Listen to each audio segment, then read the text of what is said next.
Isosceles trapezoid. Let's learn a few quick facts about an isosceles trapezoid. First, what we have to do is define it. So, an isosceles trapezoid is different than a regular trapezoid in that, and if we just look at this picture up here on this top right corner, we have a trapezoid, and we took the two sides on the left and right, remember those are the legs, and we made them congruent. That is what makes a trapezoid isosceles, much like an isosceles triangle. Right, and if we kind of continued this up to a point, it would almost be like an isosceles triangle where the two legs are congruent.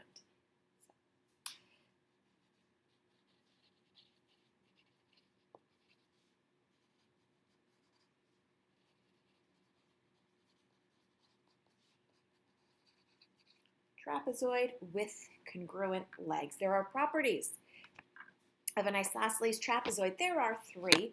We always count the definition as one of the properties because it's kind of a fun fact about that figure. So we know that we have congruent legs.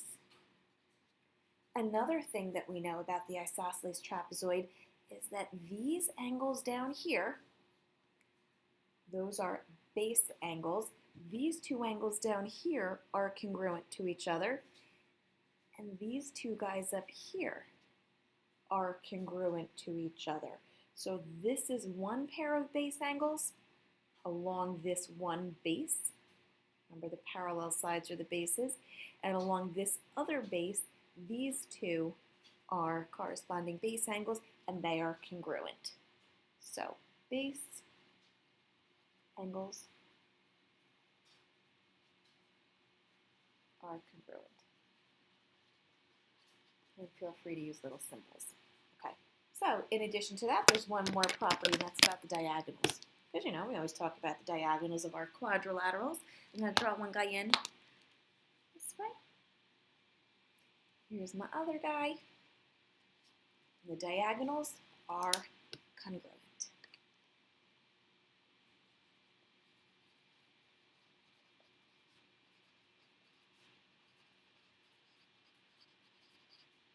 Okay. Legs congruent.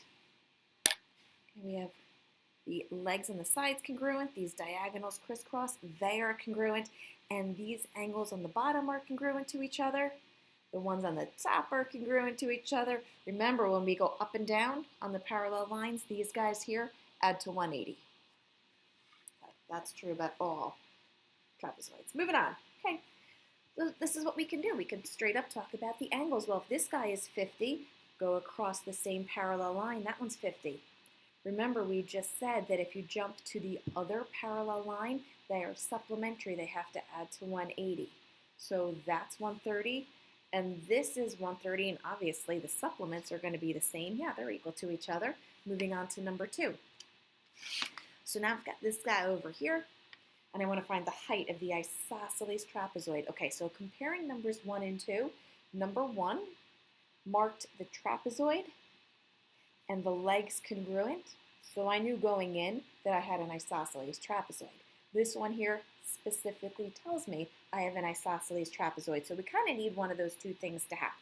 All right, so now I'm going to have this trapezoid. When I drop these perpendicular lines, these altitudes, I make a rectangle in the middle. So if this is 15, well then this side down here is 15.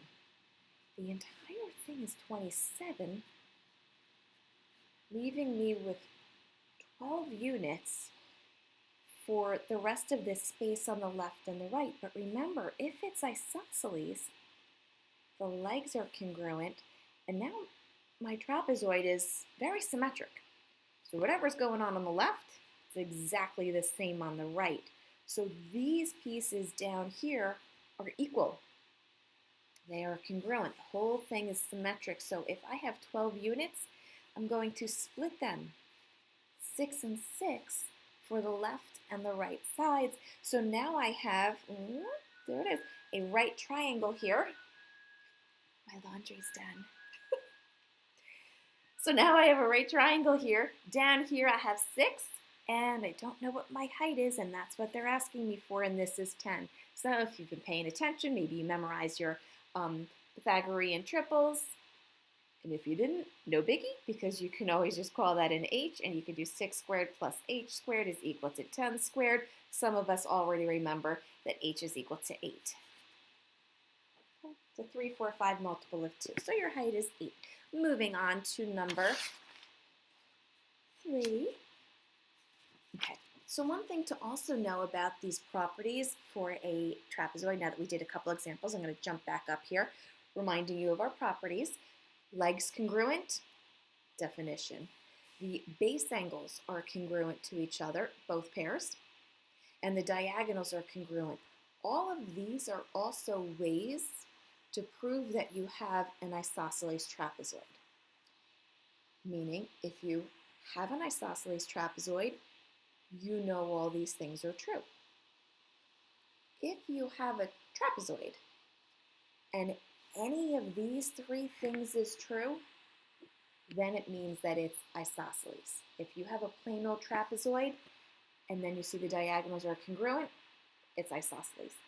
Plain old trapezoid, but you see the base angles are congruent, that means it's isosceles. If you have a plain old trapezoid and all of a sudden we mark these legs or say that they're both equal to the same measure, so they're congruent, now it's isosceles.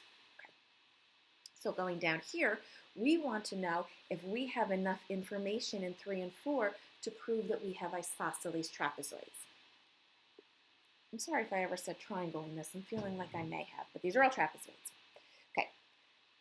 So in this picture over here, it's already marked as a trapezoid. See, top and bottom are parallel, so I definitely know I'm dealing with a trapezoid. E.g., oh, there's a diagonal.